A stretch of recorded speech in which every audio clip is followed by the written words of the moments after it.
जय माँ गायत्री। आप सभी का स्वागत है मेरे YouTube चैनल माँ गायत्री पर। दोस्तों, धर्म ग्रंथों के अनुसार हर महीने कृष्ण पक्ष की चतुर्दशी पर शिवरात्रि मनाई जाती है, जिसे मासिक शिवरात्रि कहते हैं। शिव जी बहुत प्रसन्न हो जाते हैं महाशिवरात्रि के दिन। हर सुख दुख को हर कर सुख समृद्धि का आशीर्वाद देते हैं। हिंदू धर्म में महाशिवरात्रि का विशेष महत्व है। इस दिन भगवान शिव और पार्वती जी का आशीर्वाद पाने के लिए भक्तगण विधिवत पूर्वक पूजा अर्चना करते हैं। कहा जाता है कि आज के दिन शिव पार्वती की 4 पहर में पूजा करने से हर इच्छा पूरी हो जाती है। आज के दिन भगवान शिव और माता पार्वती की पूजा अर्चना करने के साथ व्रत रखने का भी विधान है। चलिए दोस्तों, मासिक शिवरात्रि व्रत की कथा सुन लेते हैं। मासिक शिवरात्रि व्रत की पौराणिक कथाओं के अनुसार त्रिभानु नामक एक शिकारी था। वह जानवरों की हत्या करके अपने परिवार का भरण पोषण करता था। वह एक साहूकार का कर्जदार था, लेकिन उसका ऋण समय पर न चुका सका। क्रोधित साहूकार ने किसी को शिव मठ में बंदी बना लिया। सहयोग से उस दिन शिवरात्रि थी। शिकारी ध्यान मग्न होकर शिव संबंधी धार्मिक बातें सुनता रहा। चतुर्दशी को उसने शिवरात्रि व्रत की कथा भी सुनी। शाम होते ही साहूकार ने उसे अपने पास बुलाया और ऋण चुकाने के विषय में बात की। शिकारी अगले दिन सारा ऋण लौटा देने का वचन देकर बंधन से छूट गया। अपनी दिनचर्या की भांति वह जंगल के लिए निकला, लेकिन दिन भर बंदी गृह में रहने के कारण भूख प्यास से व्याकुल था। शिकार खोजता हुआ वह बहुत दूर निकल गया। जब अंधकार हो गया तो उसने विचार किया कि रात जंगल में ही बितानी पड़ेगी। वह वन एक तालाब के किनारे एक बेल के पेड़ पर चढ़कर रात बिताने का इंतजार करने लगा। बेल वृक्ष के नीचे शिवलिंग था, जो बेल पत्तों से ढका हुआ था। शिकारी को उसका पता न चला।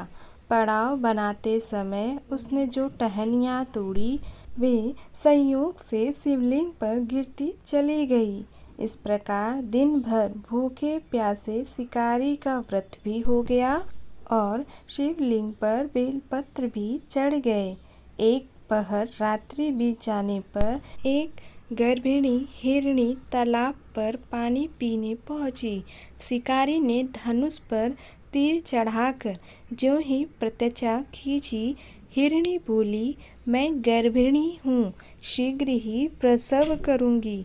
तुम एक साथ 2 जीवों की हत्या करोगे, जो ठीक नहीं है। मैं बच्चे को जन्म देकर शीघ्र ही तुम्हारे समक्ष प्रस्तुत हो जाऊंगी, तब मार लेना। शिकारी ने प्रत्यक्षा ढीली कर दी और हिरनी जंगली झाड़ियों में लुप्त हो गई। प्रत्यक्षा चढ़ाने तथा ढीली करने के वक्त कुछ बेलपत्र अन्यासा ही टूटकर शिवलिंग पर गिर गए। इस प्रकार उससे अनजाने में ही प्रथम प्रहर का पूजन भी संपन्न हो गया। कुछ ही देर बाद एक और हिरणी उधर से निकली। शिकारी की प्रसन्नता का ठिकाना न रहा। समीप आने पर उसने धनुष पर बाण चढ़ाया।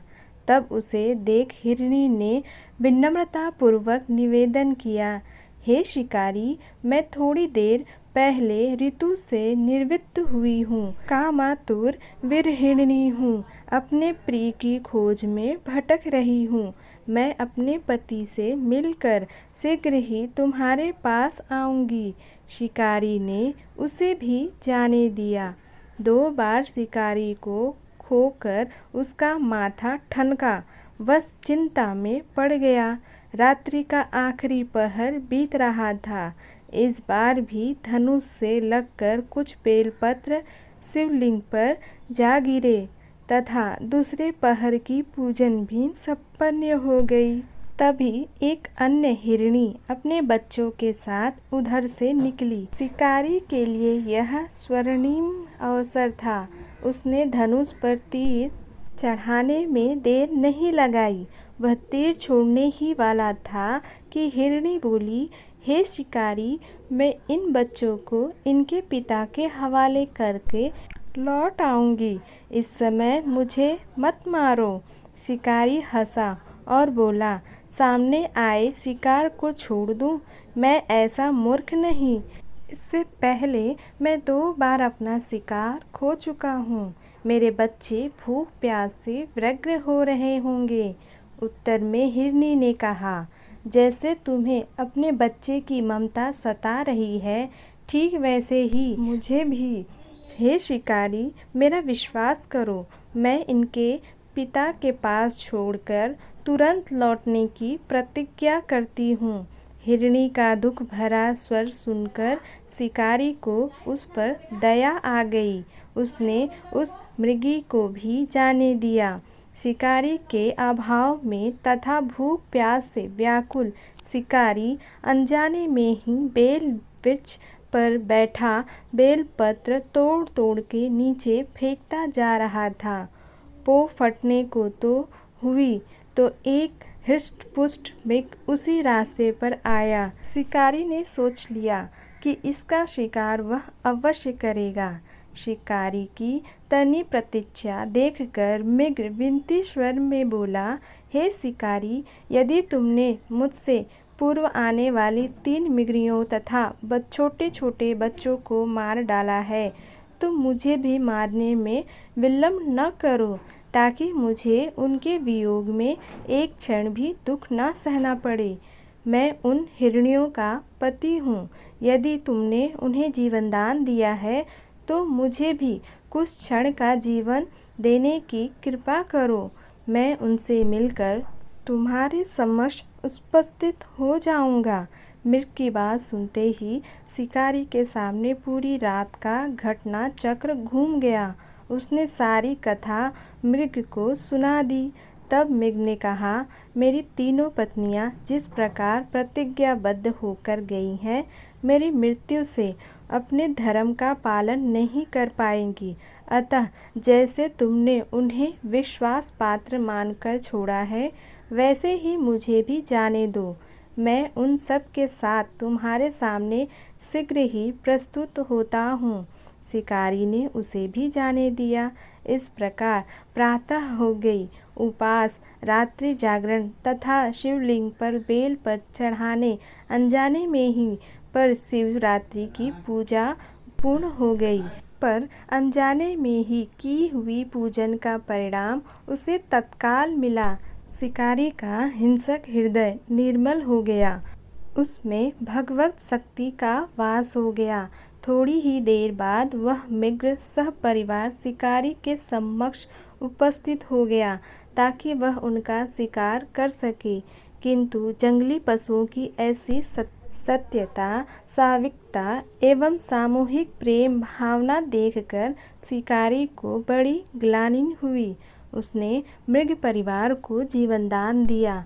अनजाने में शिवरात्रि के व्रत का पालन करने पर शिकारी को मोक्ष और शिवलोक की प्राप्ति हुई। ऐसी महिमा है मासिक शिवरात्रि व्रत की। जिस तरह शिव जी ने त्रिभानु शिकारी पर अपनी कृपा बनाई, उसी तरह अपनी कृपा सभी पर बनाए रखे। बोलिए हर हर महादेव, बम बम बोले शिव हरि भोले। नमः शिवाय, ओम नमः शिवाय।